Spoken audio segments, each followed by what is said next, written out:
A very good morning to all of you. Warm greetings from Himachal Pradesh. Am I audible?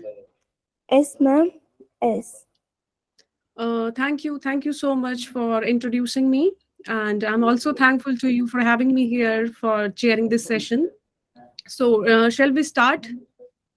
Yes, ma'am. Okay, without wasting time, let us start. Since we have six presenters in this technical session, so each presenter would be given 7 to 8 minutes to make a presentation, and then I request all the presenters not to exceed the time limit.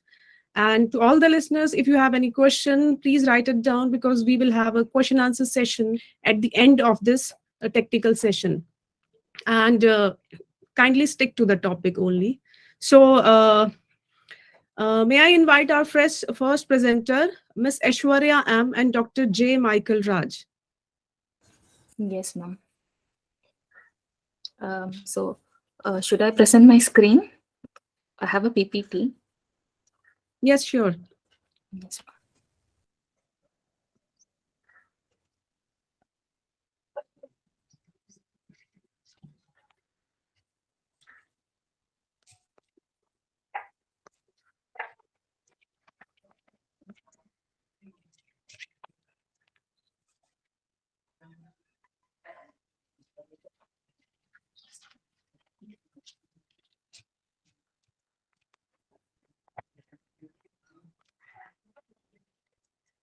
Ma'am, is my presentation visible?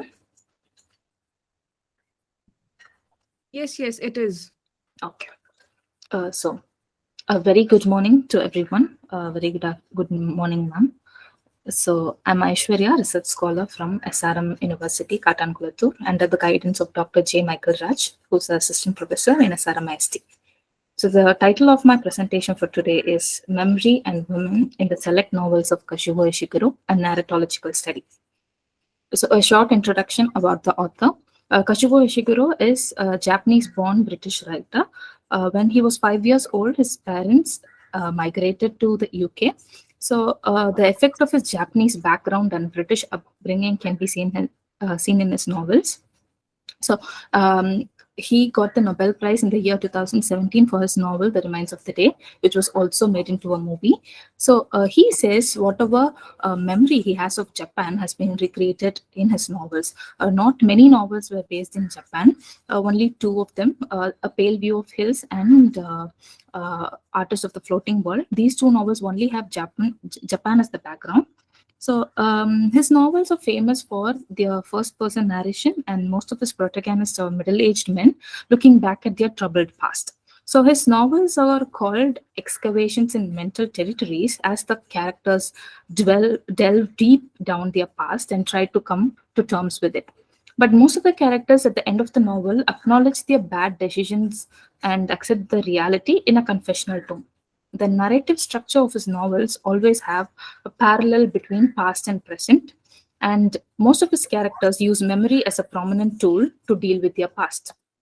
So this study focuses on three different novels: A Pale View of Hills, Never Let Me Go, and Clara and the Sun. As you can see, all these novels have a different time span. A Pale View of Hills is Ishiguro's first novel, and Never Let Me Go is his very famous work. This was also made into a movie, and Clara and the Sun is his very latest work. So his novels are noted for male protagonists. Most of his novels deal with middle-aged men, but except these three novels have women narrators and first-person women narrators. So, Pale View of Hills, this is a story about Etsuko, and this novel is set in Japan, war-torn Japan. People are migrating because of the Korean War. Etsuko is a Japanese woman. Jiro is her husband, and Kiko is her daughter. So Etsuko, she flees Japan, and she falls in love with a Englishman, Sheringham, and she decides to go to England, migrate to England along with her daughter Keiko, whose father is Jiro. So, because of all these war and migration, Etsuko is little bit psychologically troubled, as well as her daughter Keiko. Keiko is uh,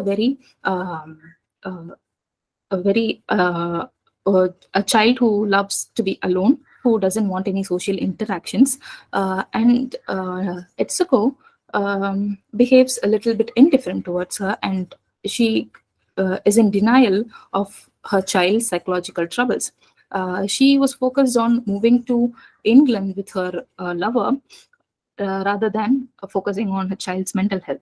But later in the novel, we come to know that Keiko, after moving to England, commits suicide because of her long term depression. And Etsuko, as a mother, was willingly denying her mental disease. And this novel is in the first person narration of Etsuko, and she tries to recollect her past and she narrates it to her daughter Nikki, who is the daughter between Etsuko and her new foreign lover Sheringham. So Nikki is a very modern and outspoken girl because she has been brought up in England. So Etsuko tells the story of Sachiko and Mariko. She tells that Sachiko is her friend, and the story of Sachiko strikes a very strange similarity to that of Etsuko, because Sachiko is also married to someone else, and she also falls in love with a foreigner named Frank, and she also has a daughter named Mariko, who is also very unsocial and prefers her own company, and she doesn't talk to anyone, just like Keiko. So these two stories bore a very strange similarity. And at the end of the novel, we come to a realization that Sachiko Mariko is a fabrication of Etsuko trying to justify or trying to, alleviate her mental burden by hitting at the grief and trying to take the blame through these fabricated characters. Or they could be real. Sachiko and Mariko were real, but by talking to us about them, Etsuko managed to dissociate herself from her guilt or grief of the death of her daughter, as well as her inability to understand the depression that her daughter was in. And she was trying to come to terms with it either by dissociating herself from her past or by alleviating her mental burden through these fabricated characters of Sachiko and Mariko. And Never Let Me Go is a dystopian novel which is set in an imaginary world where cloning is legal. And this novel is narrated by Kathy H. The characters are divided into carers and donors. Carers are someone who takes care of the cloned people who acts as a donors. Here, as cloning is legal, they are organ donation, and it has made the human lifespan to extend even over to 100 years. So that is why they have donors for every single person. So they are just like replicas who would help them when they become sick. When the original human being becomes sick, these donors will, these clones will act as a donor and make them live long. So there are three clones, Kathy H., Ruth, and Tommy. The novel is narrated by Kathy H. She is the protagonist. And Ruth and Tommy have friends. There is a school called Haisham where they raise these kind of cloned people.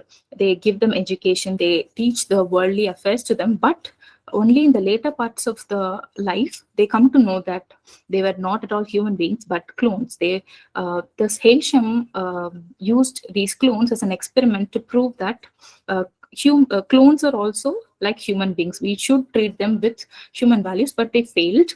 And Hailsham, the school itself, was like a safe place for the clones. But once they leave Hailsham, they come to the dark reality that their lives are just going to end meaninglessly, because all these lives, they have their individual passion, even art. They are very much interested in art. Even all the clones, they have a very keen interest on art, and they believe in creating individual arts. So at the end, everything becomes meaningless because they are just going to die meaninglessly, and their life has no purpose other than serving the original human beings. So Clara and the Sun is the recent novel of Ishiguro, and similarly, just like the dystopian novel, this novel is set in a very technological era where artificial intelligence is very common. He calls it artificial friends. So Clara is an artificial friend. And she is the narrator of the novel, and she's taken home by Josie and her mother. So through the eyes of the artificial friend, we could come to realize that how her world is entirely different, and how she is unpolluted by the greed and the material things of the world. She coins new terms such as cootings machine for excavator, and coffee cup lady for someone who looks like who looks little bigger. So her through her perspective, we come to know a different world, but there is also two different social settings, like lifted and unlifted. Just like how our world is divided into higher class and lower class, here they will have lifted and unlifted. Lifted are people whose genes are modified in order to make them more efficient, more intelligent, and unlifted are the people, those who can't afford those gene mutations. So Josie is a lifted girl, and Rick is an unlifted boy, and these two were very good friends, and they promised each other that they will be together forever. And Sal is Josie's sister. She is also lifted, but due to the gene mutation, she gets a disease and she dies. Even after Sal's death, her mother didn't stop from mutating the genes of Josie. She still wanted to continue Josie to be a lifted kid even after losing her first child. She still mutates Josie's gene and makes her more intelligent and efficient.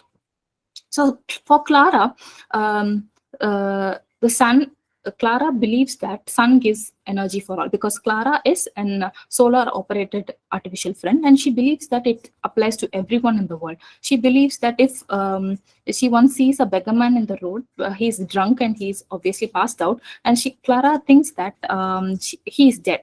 And but the next day he sees him, he comes to life. So Clara believes that sun is the source of energy for all, even the human beings, and sun can repair the illness of human beings.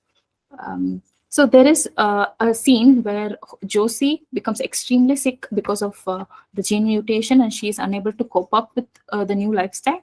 And her parents, her mother especially, decides to make an artificial friend just like Josie to compensate her absence, just in case she dies.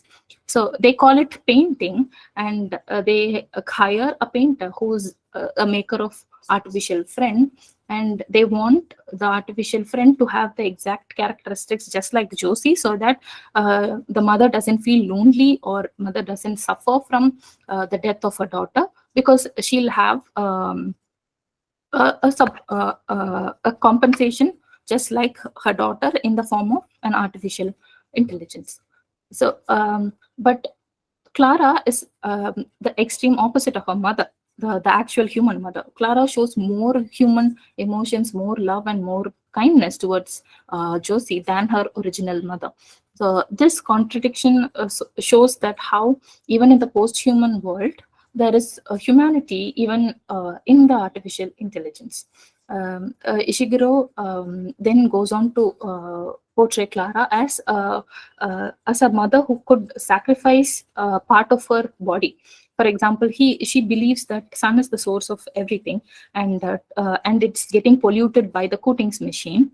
So she wants to destroy the coatings machine. So in order to destroy it, she needs a component called PEG9, which is present in her body. She could use that to destroy the coatings machine. So she takes out the part and uses that to destroy the machine, so that she could stop the pollution and save Josie from her illness. So she even sacrifices a part of her body, even though she is an artificial intelligence.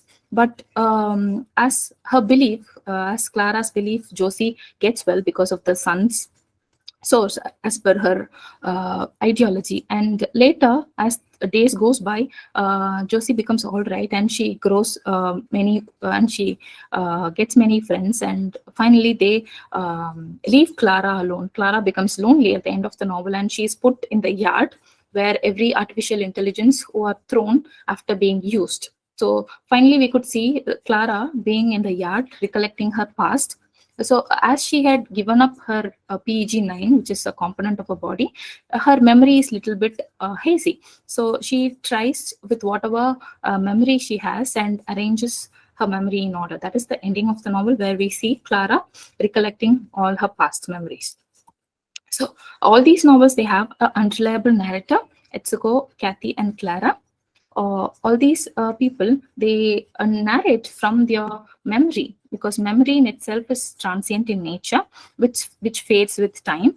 So we cannot trust the memory and the narrator also. The memory, Janet describes the memory system as the central organizing apparatus of the mind, which categorizes and integrates all aspects of experience and automatically integrates them into ever enlarging and flexible meaning schemes. So because of the flexibility of memory, the trustability or the reliability of the narrative can be questioned.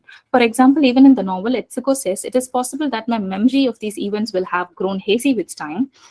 Things did not happen in quite the way they come back to me today. And Kathy H says, this was all a long time ago, so I might have some of it wrong. And Clara, as she is an artificial intelligence, for her memory is like storage, because they can't go wrong with the memory because they are artificial intelligence. And in Clara's case, she has lost her PEG9, which is responsible for her memory. And because of that, her memory is hazy, and she also becomes an unreliable narrator in the final part. So the relationship between memory and narration is that both are a social process, memory as well as... Please wind up your paper. Yes, ma'am. Yes, ma'am. So these both are a social process which uses language and cognition. So the connecting thread between these three women is that Estuko, she is guilty of being a bad mother, and she fabricates a story of Sachiko and Mariko as in order to relieve herself of the guilt. Confabulation is the coping process that she uses. Is a neuropsychiatric disorder wherein a patient generates a false memory without the intention of deceit. The lines between Etsuko and Sachiko blur because Etsuko is Sachiko, or Etsuko is dissociating herself from her past mistake.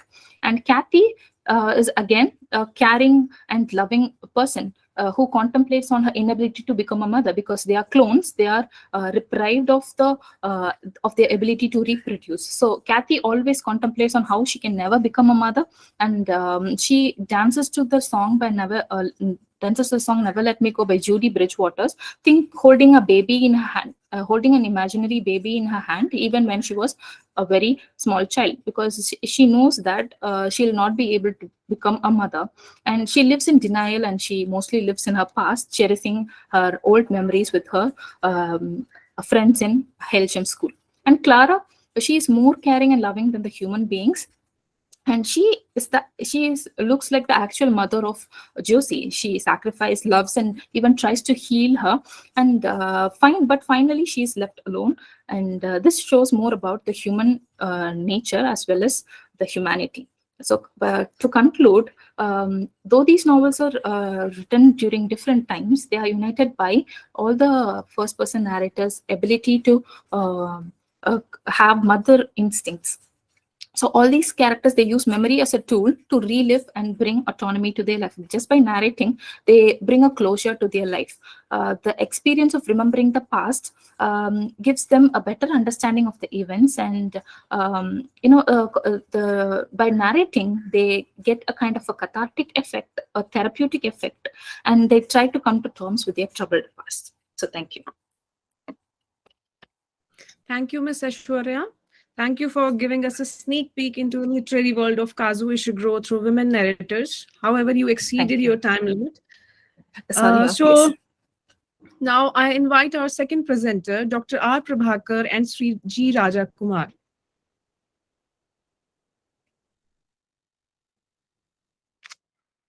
Yes, ma'am. Good morning, ma'am, and good morning, all of you present here.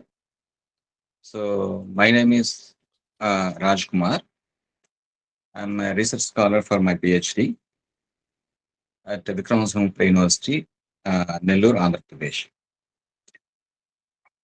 My topic of my presentation is Women in Tagore's Literature, Rabindranath Tagore's Literature. At the outset, I thank the Postgraduate Department of English, Nasamani Memorial Christian College, and Cape Cameron Trust for organizing the conference on women in literature. Such conferences on women, in the backdrop of rising atrocities against women in different parts of the globe, would reawaken the sensitivity for the fair gender and cultivate an amicable atmosphere for them to grow and blossom. It is also pertinent here to pay tributes to Masha Amini, the Iranian woman whose death triggered agitations for freedom of women in Iran, and the Delhi woman Shraddha, who was killed and mutilated into pieces. The presence of a stringent laws like a Nirbhaya Act and the statute books speaks volumes of male human beings' barbarous attitude prevalent in the so-called ultra-modern days. Coming to the topic, it is universally acknowledged the fact that men build houses and women build homes. Imagine the absence of women on this earth, man's existence becomes meaningless and the need for building houses would not arise.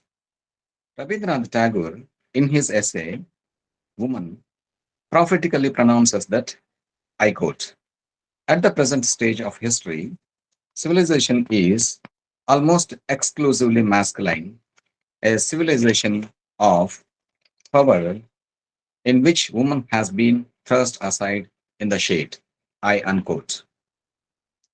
In such times of heinous attitude towards women, remembering Tagore's views and women would be most appropriate. Tagore acknowledges that God, the force that runs this vast universe, the master and the mightiest scientist of all scientists, has perfected his creation by creating the woman. The presence of woman balances the centrifugal forces that may tend to spin away the perfectly balanced creation into chaos. Tagore, in unequivocal terms, heralds the revitalizing qualities of woman in the following words. I quote, woman is endowed with the passive qualities of chastity, modesty, devotion, and power of self sacrifice in a greater measure than man is. It is the passive quality in nature which turns its monster forces into perfect creations of beauty taming. I unquote.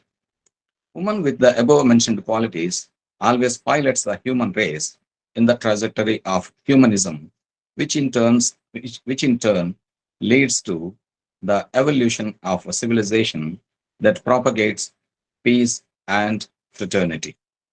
The continuous striving by woman to upkeep the world in its trajectory of growth, survival, and development makes her place unique in the creation. For these reasons, Tagore elevates woman to the highest state in his writings. He equates woman's role to that of soil. I quote, soil which not only helps the tree to grow, but keeps its growth within its limits. The tree must have life's adventure and spread out its branches on all sides. But all its deeper bonds of relation are hidden and held firm in the soil, and to this helps it to live. I unquote. The above view of Tagore makes the woman as the foundation of human civilization. Soil, that is the earth, in the above quote, is the base for life. A seed germinates into sapling and then into a tree. The soil supplies all the nutrients necessary for the growth of the tree. The tree appears outward But there is another growth, that is the root of the tree. The root also grows as long as the tree grows and makes the tree strong and healthy. If, unfortunately, the tree falls to the ground, it regrows again because of the root. Such root remains invisible in the soil. Woman also plays such a vital role as the root of the tree does, contributing all the vital elements to the growth of man and civilization. She also remains as a silent, unprofiled, and unseen force in spite of the invaluable contributions. Rabindranath Tagore, in the essay, also admits the undeniable universal fact that woman forms as the basis for the continuation of human race. He describes woman as the reflection of many powerful elements in nature. I quote, woman can bring her fresh mind and all her power of sympathy to this new task of building up a spiritual civilization.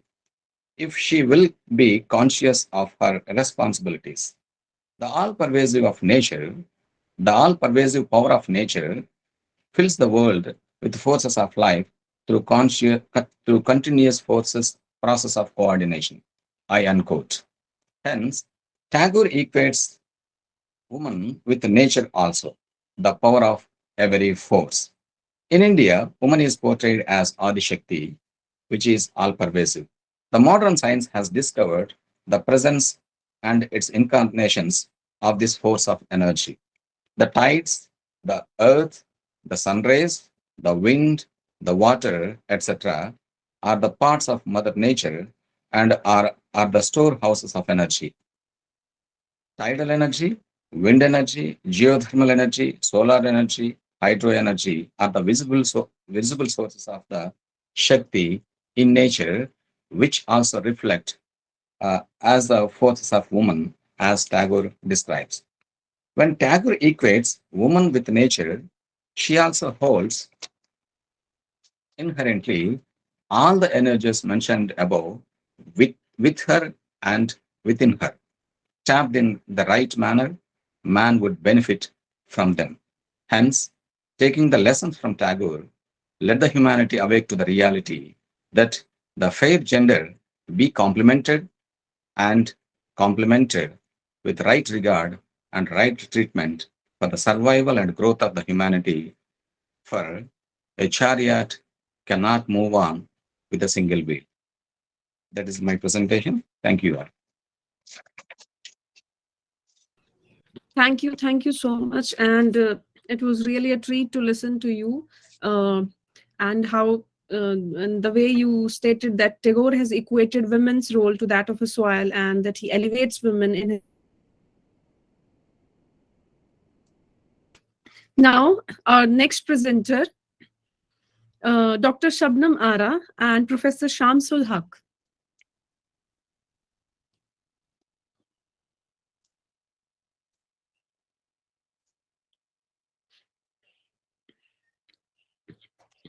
Dr. Shabnam.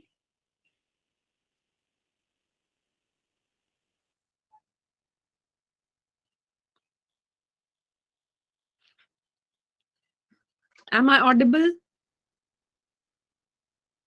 Yes, ma'am.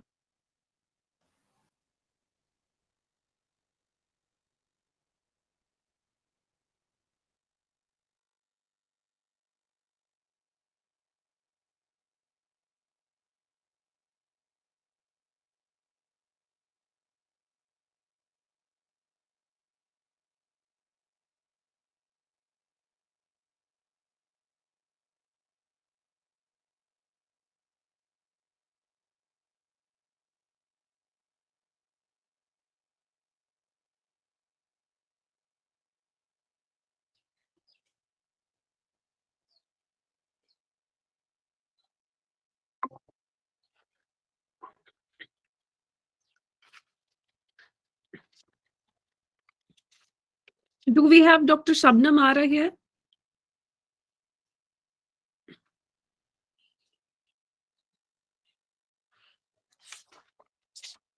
Okay, then let me call our next presenter. The paper is Role of Angami Women in Agriculture. I'm sorry if I mispronounced the name. Is it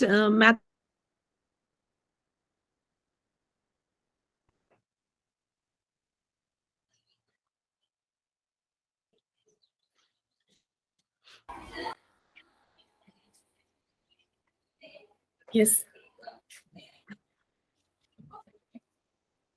Yes, ma'am. Kindly introduce yourself. I Okay, think I have ma'am. mispronounced your name. Okay.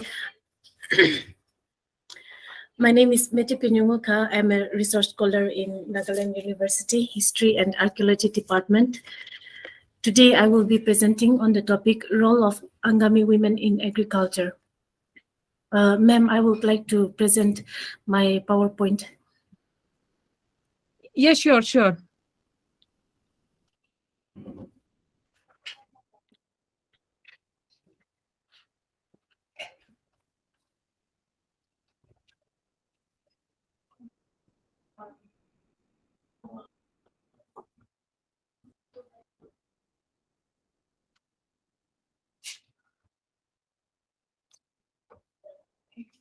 Ma'am, can you see the presentation?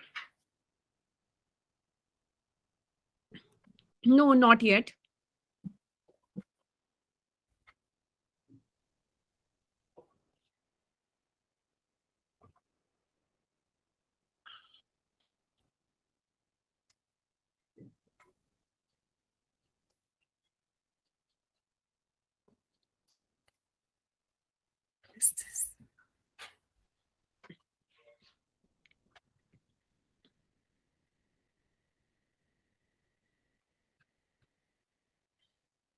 Is there any network problem? I think the network is slow. Okay. Here.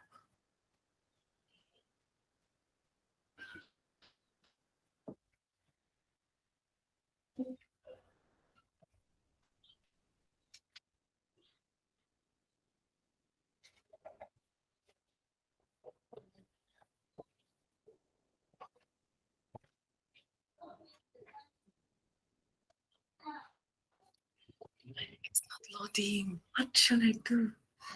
It's not loading.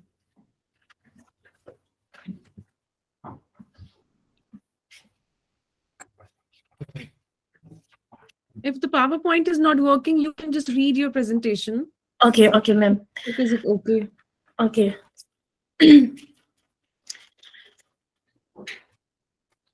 Okay, so my topic is on role of Angami women in agriculture. The Angamis are one of the major tribes from Nagaland, predominantly settling in Kohima, Chumukedima, and Dimapur district. The Angami areas are divided into 4 regions, namely Southern Angami, Western Angami, Northern Angami, and Chakro Angami. There are more than 70 Angami villages spread across these 4 areas. The dialect of one village slightly differs from the other. However, there is a common language known as Tenidie, which is understood by every Angami. The Angamis are well known for the practice of terraced wet rice cultivation. In this system of cultivation, a plot of land is used for cultivation for long periods of time, and the system of cultivation is labor intensive.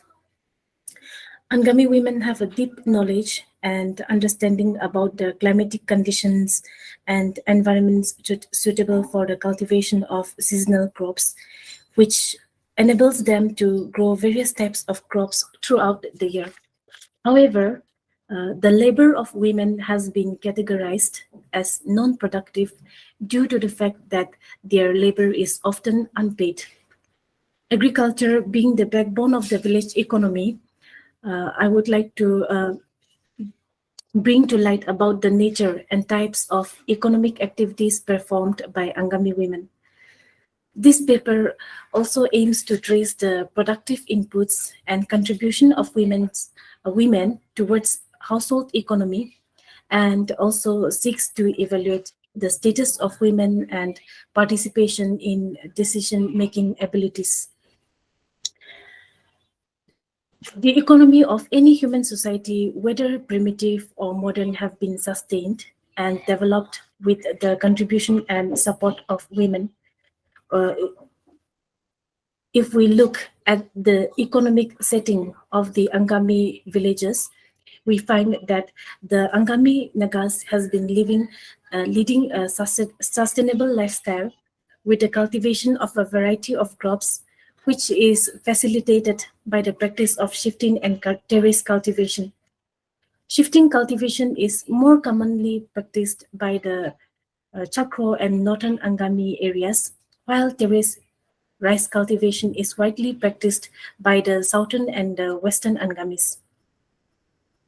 Rice has been the staple food for the Angamis, and the wealth of a person in rural areas is recognized and also measured by the amount of rice a person owns. Apart from rice, some of the most common variety of crops grown are whole grains such as millet, job steer, maize, vegetables like pumpkin, beans, tomato, chili, spring onion, tomato, yam, ginger, cabbage, etc. In the traditional method of cultivation, the application of machinery is limited, and therefore human labor is widely employed to carry out the different agricultural activities. The communal labor force is utilized in order to derive maximum benefit and efficiency in cultivation, and for this, the Angamis have the Peli system, which is a peer group working system, which allows a group of people to work in one another's field, taking turns. In the Angami society, there are no rules dictating the specific allocation or division of work between male and female members of the society. However, it is the societal ideals that generally assumed women to perform household chores and agricultural activities, and men folk to be engaged in pursuits that are outside of the household domain. As such, women were assigned with enormous roles in economic activities. Angami women, when we look at the status of the Angami women, we find that Angami women from their childhood were being trained or taught to perform agricultural or domestic activities for the welfare of the family. There are no limitations regarding the working age of women. The early or late participation of women in agricultural activities highly depends on the availability of number of workers in their homes. It is estimated that 75% of the workforce in agricultural pursuits consists of women in the villages. And there are some agricultural operations such as preparation of seeds, transplanting, weeding, harvesting, where women get more employment as paid laborers because they are considered to be more effective workers. However, the labor of women are exploited during this time due to unequal payment as compared with their male counterparts for investing the same working hours and for performing the same work.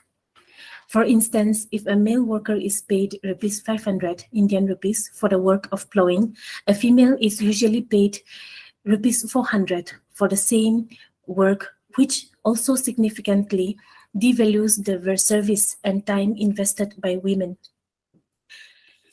In recent times, women, the Angami women has emerged as agri-entrepreneurs by cultivating seasonal crops, which is not only for self-consumption, but also to income.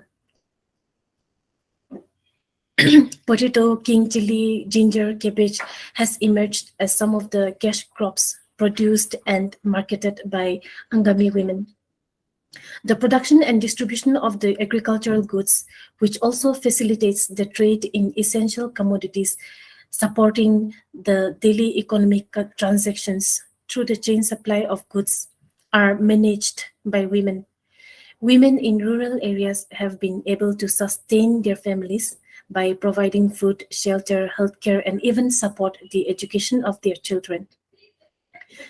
Women, when we look at the status of women, of Angami women, women are primarily considered as an entity that exists to support the needs of their family members and society. Angami women's identity is based not on the satisfaction of their needs and desires, but of sacrifice for their family and menfolk. Thus, the social and political position of Angami women is weak and fairly non-existent. The social life of Angami women is bounded and controlled by taboos and traditional beliefs. And in the political sphere, women are expected to be submissive and follow the decisions made by the head of the family, which is usually a male member. The traditional patriarchal society also does not allow or permit women the freedom to exercise complete authority in decision making with regard to family issues and concerns. In most cases, women do not spend their earnings to fulfill their own needs, but they spend to meet the needs of the family. Although women are burdened with the task of carrying out the various tasks of the household, they do not have the power to take financial decisions alone. Among the Angami women, education barrier can also be viewed as a factor which has also prevented women to partake in other skilled labor, resulting in forcing them to become agricultural laborers. According to the Paper. According to the customary laws followed by the Angamis, women had little to no inheritance over landed property or other immovable property. Therefore, the lack of control over its resources and non-inheritance of property has reduced women to a landless agricultural laborer and an invisible farmer. In conclusion, I would like to say that women play a centrifugal force in both the domestic and economic spheres, and the living standards of the family significantly improves where both male and female members are actively participating and sharing the expenditures of their family. Thank you.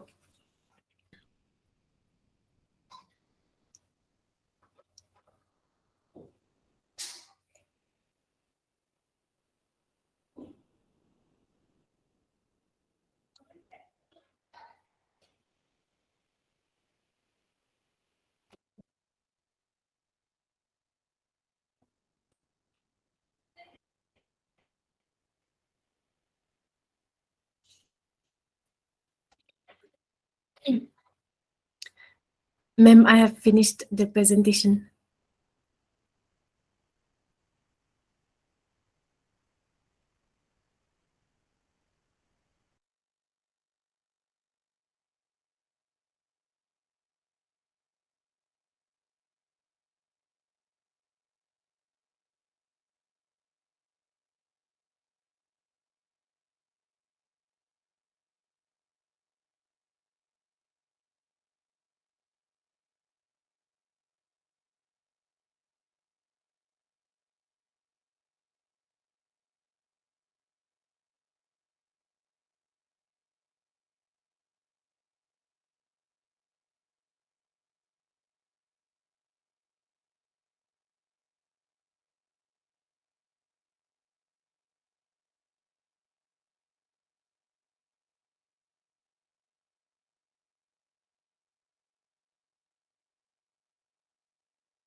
I'm sorry for the inconvenience. I think I lost my connection. May I call our next presenter, Mayuri Bhakt, MPhil scholar, Department of English from Vishwa Bharati University, Shantiniketan.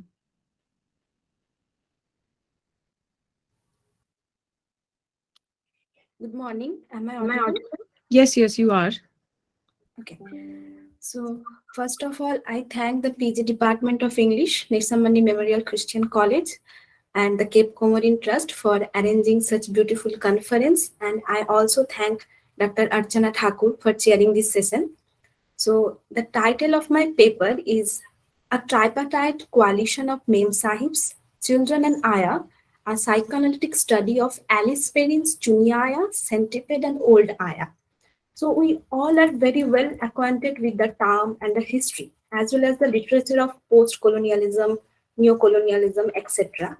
And we also know the history behind the establishment of empire, that how it was starting as a trade company and later emerged as an empire.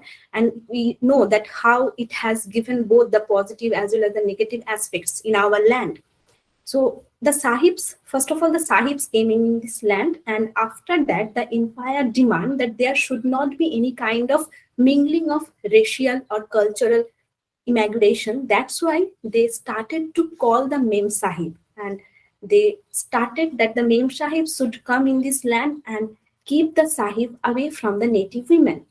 And it is really the basic truth that the Mem Sahibs or the Sahibs have came from a land and they have situated in this land which is entirely different, both from the terms of atmosphere, environment, everything. So they had to struggle a lot to cope up with this new environment, new atmosphere, and above all, new people. So how they will get to know about the situation, the life. So the earlier generations of Mem Sahibs influenced the later generations through their comments on fictional and non-fictional endeavors. And though the Mem Sahibs came to India as a fishing fleet, but gradually they started to live in this land. Thus, gradually the encounters between the colonizer and the colonized started with the mingling of multiple issues. And it was through the native servants and the ayahs that the Mem Sahibs and the children got first-hand experience of this occupied land. So this encounter creates some conflicting situation for both the parties. And the conflicting conditions are psychologically linked with two apparently disconnected feelings. The first one is the desire to like the other, and the second one is the fear of the other. And in this paper, I have focused on 3 short stories by Alice Perrin to delineate that how she depicts this conflicting ideological concept in this tripartite relationship. And the binary between the master and the slave brings out the repressive identity on the front line. And through a detailed study of this text, this paper will highlight how the coalition was governing with depression, fear, anxiety, challenge, guilt, and ultimately the feeling of uncanny. So the Perrin has shown her proficiencies various kinds of fictional works, but her uncanny tales are exceptionally far more enriched with psychological twists. Uncanny tales are something where we can feel the safe fear and where one can enjoy the process of being frightened.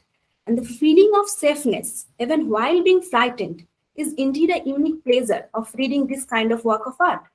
So as Perrin, throughout her writing, has tried to connect the small with the large, she found resistance within the project. This resistance took 2 forms. Firstly, she found that on one hand, a tendency among the imperial insiders to promote ethnic or racial identity exclusively, and on the other hand, a tendency among imperial outsiders to cling to the forms of national particularism. And in the meantime, to maintain the racial purity, empire was invoking an importance upon the concept of motherhood, because this will only carry forward the legacy of the empire. In the colonial households, Mem Sahib had an enormous number of servants, but Aya's position was different from the rest of the servants. And keeping a British Aya was expensive for them, so they used to keep native women for this procession. And there were many manual books which work as an advisory tool for the Mem Sahibs, that how they will behave with their native Ayas in the native land. Among them, one of the most important writers is Julia Maitland, who in her Letters from Madras claims that the Aya in the British household was like an omnipresent lady. And this intimacy gradually started to create anxiety among the whites. So explicitly, these 3 texts by our writer Alice Perrin represent a bonding between Ayas and the Mem Sahibs, and on the other hand, Ayas and the children. But implicitly, it covers an entire psychological and political study of the character in terms of colonizers and the colonized. And it also depicts the psychological study of the land. These texts are unique in the sense that it describes that how physiology impact upon the psychological activities of the human being, and the incidents or the outcomes are the blending of this physiological and psychological apparatus. So by the bonding with the ayahs, the children started to know the Indian language and they pronounced the Hindustan language. But for the guardians of imperialism, this imbibing of native language was a threat to the empire, as it was bringing the colonizer and the colonized into an emotional state. Thus, language as an epitome of culture is breaking the distance between the master and the slave. And Alice Perrin's one of the most important short story, Old Aya, we find that how the child, Jackie, is using Hindustan language to request the Aya that don't leave me alone in this home. And this story basically deals with a very simple incident of a white child who became weak after the departure of her Aya to her native land. The Aya has died on the way of her home, and this news came after a long time to the master. And in the meantime, they have failed the very existence of the Aya in their household. Here we also find that both the child and the mother feel the lullaby by the old Aya who has died some days ago. So the presence of the lullaby in the very absence of its singer arises an uncanny feeling both in the character as well as in the reader's mind. So this hints towards the Aya as a saint figure who came only to retrieve the lovely child. And this incident keeps both the characters and the readers in uncertainty and also breaks the so-called white superiority. And this kind of incident portrays the vagueness of the imperial pride. And in another short story, Chuniaya, which starts with a Gothic structure, Gothic atmosphere, and Gothic environment, but the setting of the text is filled with the feeling that something bad is going to happen at any moment. And here too, the recurrent arrival of the dead child's voice or desire to play with her Aya, Chunia, who is basically the servant, creates an uncanny feeling both in the mind of Mrs. Pollock's friend and the reader. Mrs. Pollock is the mother of the Mem Sahib. One of the most important psychoanalytics, James, who has said that uncanny, the feeling arises from a certain experience of the uncertain or undecidable, is perfectly applicable to the stories. This too occurs in Chunia as she started to feel an imbalanced state after killing her loved Doti Baba. And this incident transgresses Chunia from a loving Aya into a mad woman. Here, Perrin has shown the mourning of the mother and the Aya, and it links them in a common bonding. This kind of description of keeping both the Mem Sahibs and the Aya in the same position is ultimately breaking the existence boundary line between the two persons and flourishing a new mode of approach towards their life. Thus, it is an approach of highlighting the affiliations of both the mothers on the children. This is erasing the racial binary in terms of the gendered identity. And Perrin is taking a revolutionary stance as she is reflecting the native as a human being too. And in the old Aya weeps as she fears that she is going to leave the child. And as the Aya left the household to go to meet his own son, we find that how the child falls ill only for the absence of her Aya. This absence of the Aya brings the child almost to deathbed. And one of the most important writers, Rudyard Kipling, who is in his autobiography, has also talked about this kind of filial bonding between his and his Aya. And this bonding not only produced an Indianized English child, but it also threatened to dismantle the barriers between the ruler and the ruled. And in her another story, Centipede, we find that the Aya's utmost love for the child as she tries to cure his pain by making medicine by her own native method. So by projecting a contradiction between the Indian and Western methods of medicine, here Perrin is criticizing the boasting of white for their supremacy and the parent prioritizing the Western medical treatment over the natives' cutting process. But ultimately, the child died silently. So many great personalities were coming up with their scientific writings on medicine. One of the most important writer, Edward John Waring, who is in his remarks on the use of some of the Bajar medicines and common medical plants of India, published in 1874, has talked about the curiosity of the Western people regarding the Indian curing method. So not all the Mem Sahibs have glorified their other Ayas. There are some Mem Sahibs who have again described the negative sides of the Ayas. As Julia Maitland has said that the Ayas are nothing but they are lazy people. So in these three texts, we find that there is a mode of justice in the conclusion.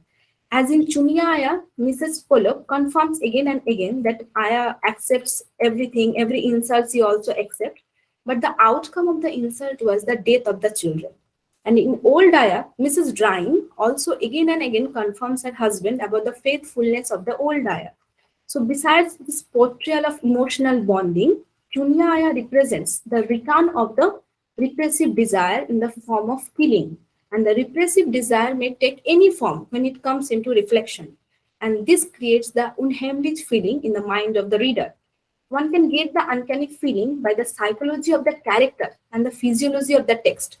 Though in the text we find that return of the repression took a form of killing, but implicitly it is loaded with a history of dark politics.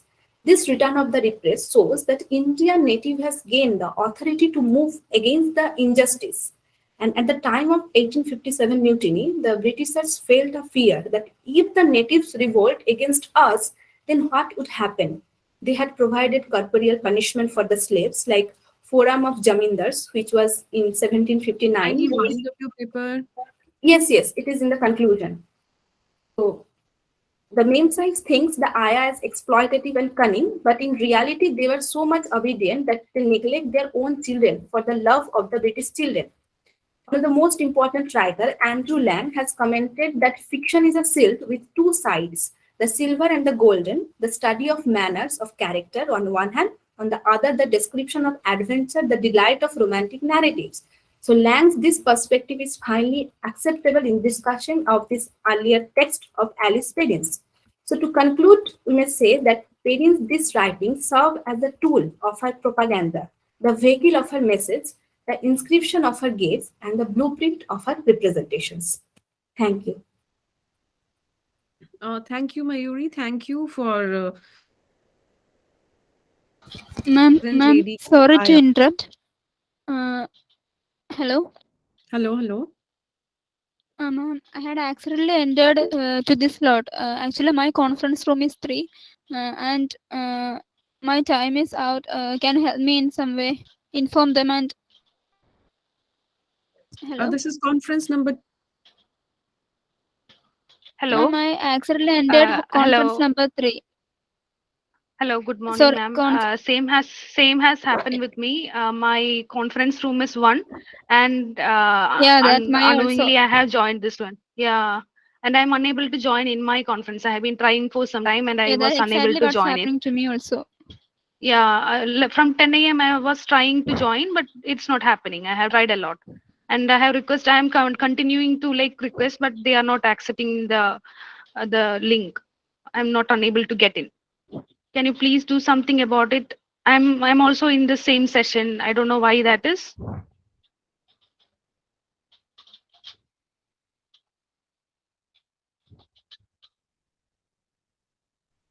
Or is it possible if we could just present our presentation here? Is it possible to present a paper here? Will it be okay, ma'am? Considering the time has went on now.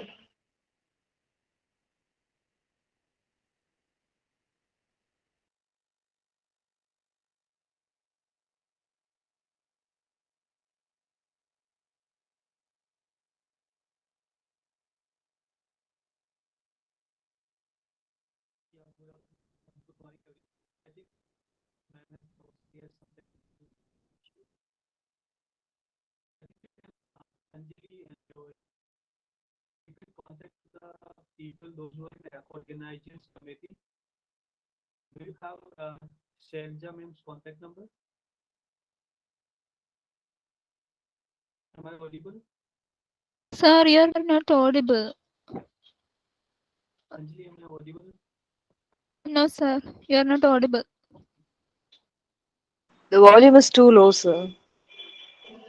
Okay. Yeah, it's not audible, sir. Now? Am I audible now? Hello. Yes, sir. Am I audible now? Yeah. You can contact Shelja. Sir, your sound is very low. I think it's better to message. So I have tried to contact both the people, but they were not attending the calls. I have also messaged them in WhatsApp, but they are not replying. My session started at 10 a.m. and by now it would have finished. Like it's 11 now, so I won't be able to get in now, and I haven't The same thing is presented also for my me.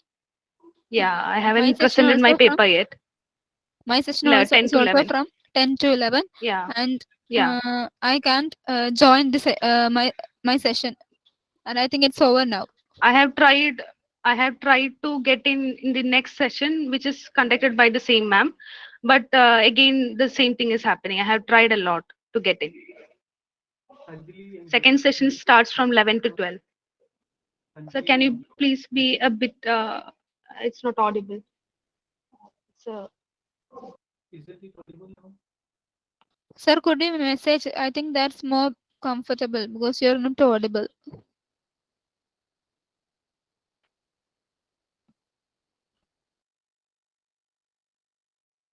we are sorry to interrupt your paper presentation. We are really sorry, but this is. We hope that this issue will be resolved soon. Excuse me. Is Anjali ma'am? Anjali ma'am, am I audible? Yeah, you're audible. Yeah, ma'am, I'm a please wait student for 5 actually. minutes. I'm a Ma'am. student. I'm a student. Yeah. Okay, fine. Please wait for 5 minutes. I will send you a link. Okay, or else you can join here. Okay. Please, Dear ma'am. admin, the same issue has occurred to me also. So could you help me too? Ma'am, should we present Yeah, our? yeah. I will send that link. Yes, I will send the link in message chat box, ma'am. Okay. You can go to that link, or else I will make you to join here, please. Okay. Is it possible to present the paper here, or is there any other session that I should join? Dear ma'am. Okay, okay. Let me check. Let me check. Please wait. Let me Okay. check. Dear ma'am, Okay. I am Angel Mailjoy. The same thing occurred to me also. So could you send me? Could you help me to join the session? Yes, ma'am. Yes, ma'am. Please wait for 5 minutes, ma'am. Yeah. Okay. Thank you.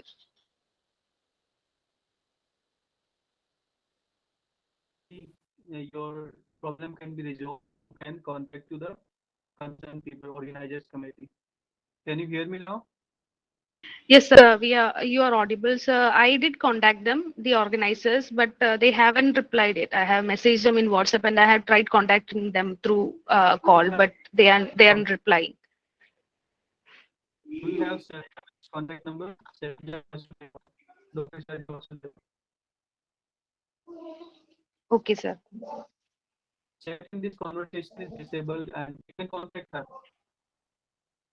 Okay, I have not. I have WhatsApped them, but they haven't replied. The Then organizers. now we have next session to start. This is technical session number 2, and we need to Excuse me, start. sir. And Sir, sorry to interrupt. Actually, my name is Dr. Kadal Chaudhary. So, I had contacted sir regarding the same.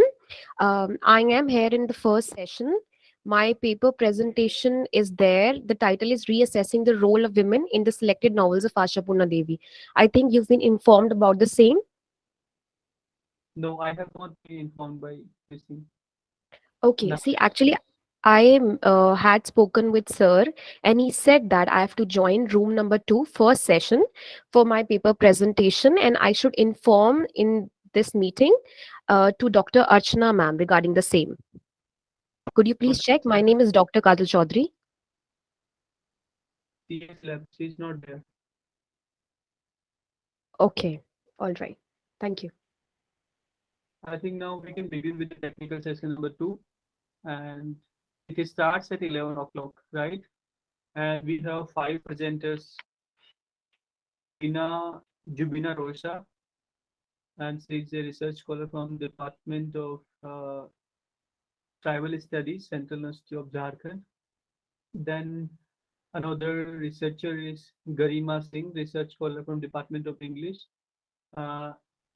BM University, Rohtak, Haryana. Then Nargis from Department of English, BGSPU Rajouri, Jammu and Kashmir.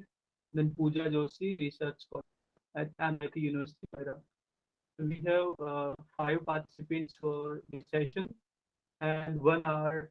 We have already past 10 minutes. So we can take 1 hour, and each presenter will be given 8 to 10 minutes for presentation, and then we will have question and answer at the end of the presentation. So in total, we will be in presentations, and each one of you will be given 8 to 10 minutes for your presentation. And first presenter for this session is, are you there, Zubina?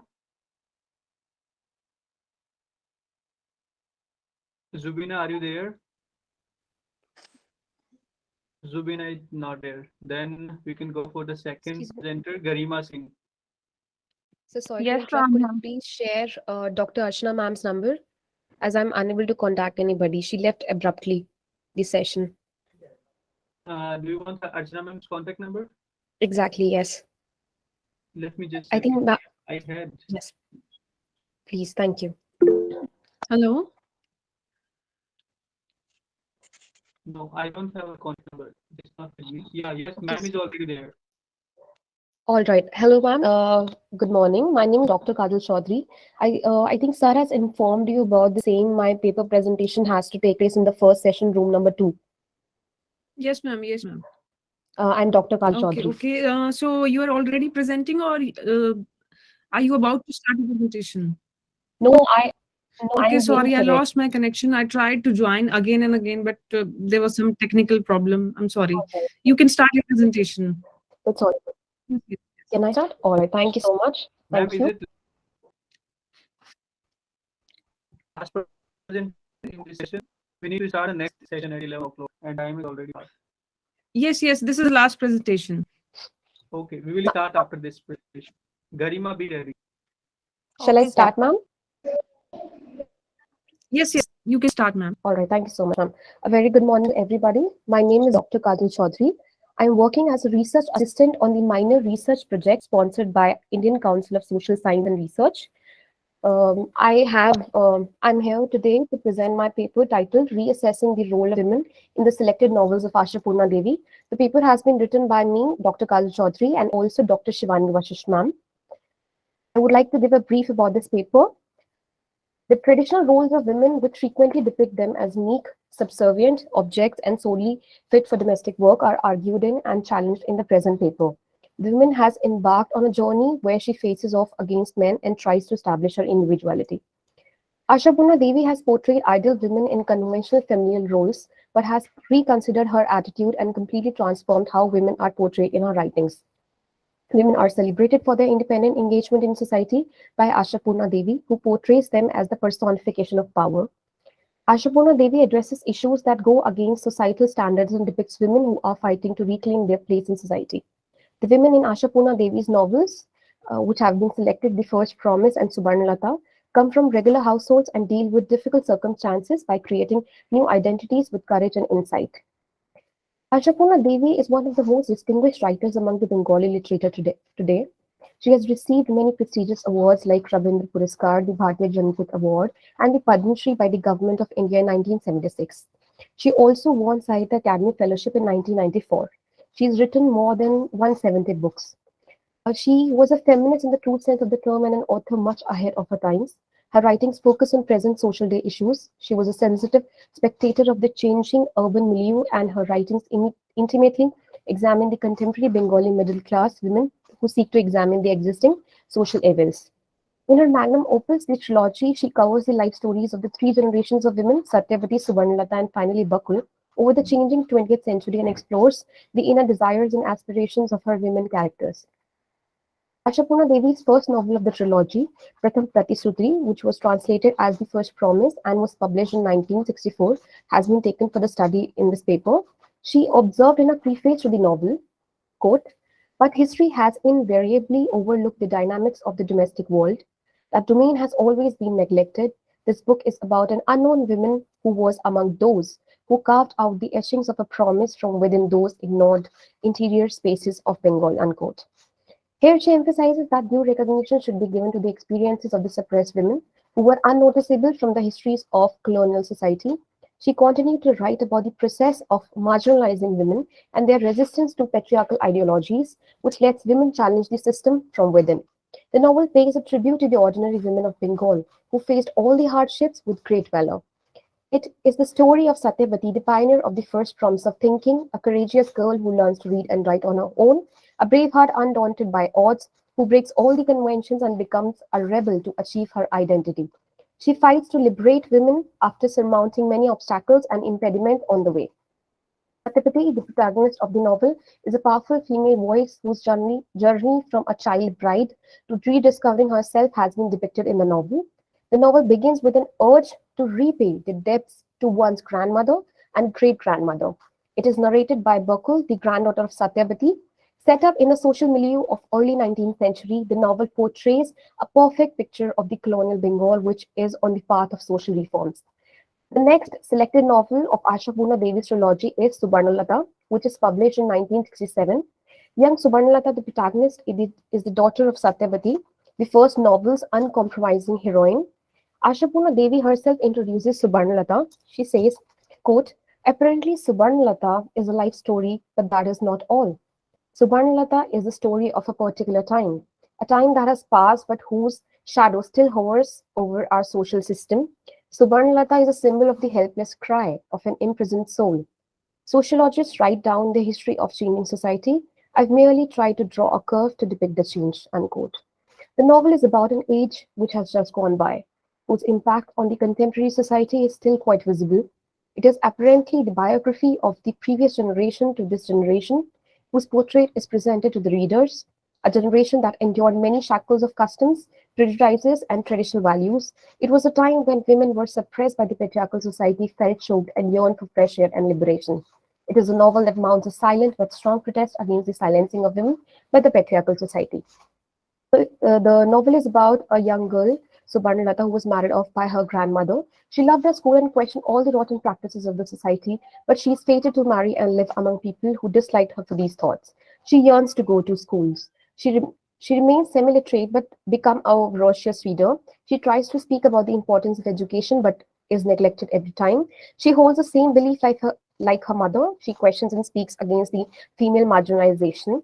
Her journey begins when she subscribes a newspaper in their house, which is quite unusual for the family, as she believes that it can give her the knowledge of outside world, which is very important for self-development.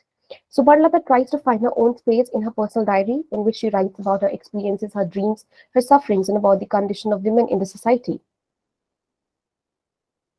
Subarnalata emerged as a female idol that becomes a true hire of her mother Satyavati and soothes her heart wounded by these long struggles. Subarnalata also had to face the barriers of patriarchal culture and struggled endlessly to establish her unnamed identity. She isolates herself and sinks into silence, but her silence represents the protest of every woman in those times. So Satyavati and Subarnalata wanted to learn and have their individual space and identity. In the novel, the first promise, Satyavati was given away in marriage at the age of 8, fought against the patriarchal society. She was not aware that she was making history, yet the path was laid. From Ashapurna Devi's perspective, what was needed was a change in the process of upbringing and socialization. When God created the opposite sexes, in his eyes, they were not different, but society created this inequality. Women like Satyavati and Subarnalata were conscious of their marginalization. Both of them represent a phase in the transformation of the society. Neither of them, however, finds their own place easily, but resists and sacrifices their whole life to let the people understand the importance of women's emancipation and their rights. The novels give the idea of continuing struggle of generations of women. So here I'd like to conclude. Ashapurna Devi's trilogy covers a span of over 3 generations and portrays a realistic picture of the evolution of women over this period of time. She has voiced the pain and concerns of women. Through her works, The First Promise and Subarnalata, Ashapurna Devi wanted to create a space for women where their plight would be voiced and consequently be heard. She traces the evolution of women as an enlightened and empowered individual struggling against the shackles of discriminatory norms imposed upon her by society. Her works present the sensitization of feminist consciousness that has motivated the subaltern to find her voice. Thank you so much. Thank you, Dr. Kajal Chaudhary, for giving us a glimpse of Ashapurna Devi's literary world, which, however, is full of gender bias and sexist mindset. Still, women characters carve out their own space. Thank you so much, ma'am. Thank you. So that is all from the first technical session. I'm sorry for getting late because we exceeded our time limit. Now over to Rohit sir for the next technical session.